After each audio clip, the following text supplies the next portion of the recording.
বাহ, সোশ্যাল মিডিয়াতে তথাকথিত ন্যায় বিচারের ঠেলা দেখে তো চোখে পানি চলে আসছে।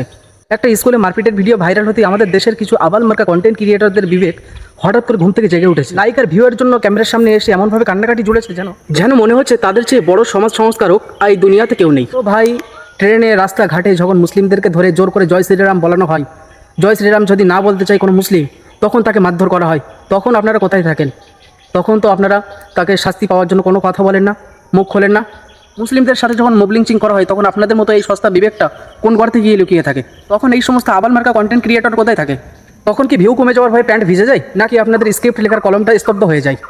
অন্যায় যেখানেই হোক, আর যেই অন্যায় করুক, হিন্দু হোক বা মুসলমান হোক, যেই অন্যায় করুক সেটা অন্যায়। আমি না হিন্দুকে সাপোর্ট করছি না মুসলিমকে সাপোর্ট করছি, আমি সত্যকে সাপোর্ট করছি। স্কুলে যে ছেলেটা ওই হিন্দু ছেলেটাকে মেরেছে, তাকে আমি বলতে চাই, ভাই ওটা স্কুল, ওটা শিক্ষা গ্রহণ করার জায়গা, ওখানে গুন্ডামি চলবে না। তাই তোমাকে বলছি শুধরে যাও। আমি ওই হিন্দু ছেলেটাকে বলতে চাই, ভাই ওটা স্কুল, ওটা পড়াশোনা করার জায়গা, ওখানে ধর্ম নিয়ে দলাদলি করা জায়গা নয়, উস্কানি দেওয়া জায়গা নয়। হিন্দু মুসলিম সবাই সহপাঠী, সবার প্রতি সম্মান দেখানোই আসল শিক্ষার পরিচয়। হ্যাঁ, কিছু কিছু মানুষ বলছিল ওই ছেলেটাকে শাস্তি দেওয়া উচিত, আর আমিও চাই ওই ছেলেটা শাস্তি পাক। যারা বলছে ওই মুসলিম ছেলেটা শাস্তি পাক, তাদের উদ্দেশ্যে আমার কিছু কথা বলছি। ভাই, ইন্ডিয়ার আইন তো সবার জন্য সমান, তাই না? একটা হিন্দু ছেলে জয় শ্রীরাম বলেছে স্কুলে, তাই সেই ছেলেটাকে ধরে ওই ছেলেটা মেরেছে, সেই জন্য তার জন্য শাস্তি কামনা করছো। এখন একটা বাচ্চা ছেলে স্কুলে একটা ছেলেকে মেরেছে জয় শ্রীরাম বলানোর কারণে, তাই আপনারা সোশ্যাল মিডিয়া উত্তাল করে দিচ্ছেন। যখন হিন্দুরা মুসলিমদেরকে রাস্তাঘাটে ট্রেনে যেখানে পায় সেখানে মারে, জয় শ্রীরামের নারা লাগায়, যদি কোনো মুসলিম জয় শ্রীরাম না বলে তখন তাকে মারে, ট্রেন থেকে ফেলে দেয়, তখন আপনাদের এই মানসিকতা কোথায় থাকে ভাই?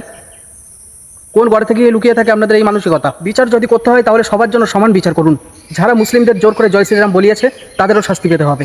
যদি ওই মুসলিম ছেলেটা শাস্তি পায়, তাহলে যারা মুসলিমদেরকে জোর করে জয় শ্রীরাম বলিয়েছে তাদেরকেও শাস্তি পেতে হবে। আর আমি কিছু আবাল মার্কা কন্টেন্ট ক্রিয়েটরদেরকে বলতে চাই, আপনারা অন্যায়ের প্রতিবাদ করেন না, আপনারা কোনো একটা গোষ্ঠীর বা কোনো একটা দলের দালালি করেন আর কন্টেন্ট ব্যবসা করেন।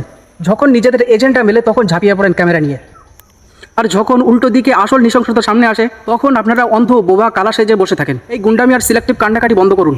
মেরুদণ্ডহীন সস্তা কন্টেন্ট ক্রিয়েটর হয়ে সমাজকে জ্ঞান দেওয়ার আগে আয়নায় আপনাদের ওই দ্বিচারী মুখগুলো একবার ভালো করে দেখে নিন, তাহলে অবশ্যই বুঝতে পারবেন আপনারা কোনো পার্টির বা কোনো দলের দালালি করছেন না অন্যায়ের প্রতিবাদ করছেন।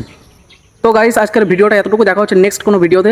আল্লাহ হাফিজ, আসসালামু আলাইকুম রহমতুল্লাহি ওয়া বারাকাতুহু। জয় হিন্দ, জয় ভারত।